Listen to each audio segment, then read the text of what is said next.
For thousands of years, every morning and evening, Jewish people have prayed these well-known words as a way of expressing their devotion to God. They're called the Shema. Hear, O Israel, the Lord is our God, the Lord is one. And as for you, you shall love the Lord your God with all of your heart, with all of your soul, and with all of your strength. Now, the first word of the Shema is hear or listen, which in Hebrew is pronounced Shema. That's where the prayer gets its name. Now, Shema is a really common word in the Hebrew Bible, and it's obvious why. Hearing is a very universal activity.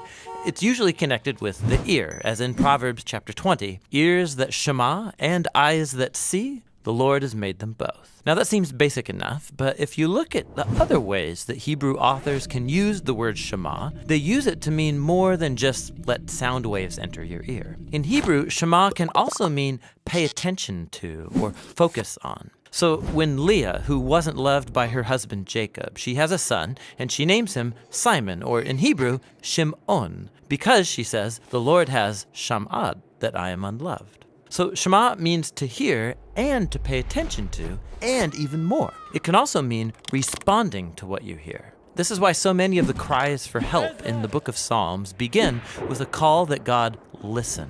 Psalm 27, verse 7, Shema my voice when I call, O Lord. Be merciful, answer me. So asking God to Shema is at the same time asking God to act, to do something. It's similar to when God asks people to listen. Like when the people of Israel come to Mount Sinai, God says, if you shema me fully and keep my covenant, then out of all the nations you will be my treasured possession. Now there's a couple interesting things about this verse in Exodus. In Hebrew, the word shema is repeated twice in this sentence to give it emphasis. If you shema, meaning listen closely.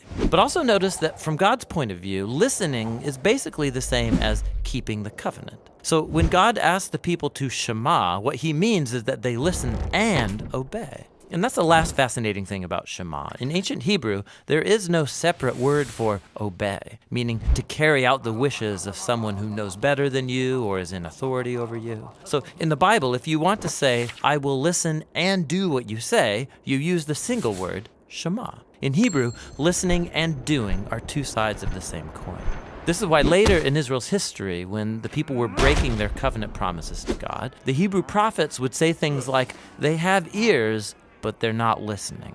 The Israelites, of course, could hear just fine, but they weren't actually listening, or else they would act differently. And so in the end, listening in the Bible is about giving respect to the one speaking to you and doing what they say. Real listening takes effort and action, and that's the Hebrew word Shema.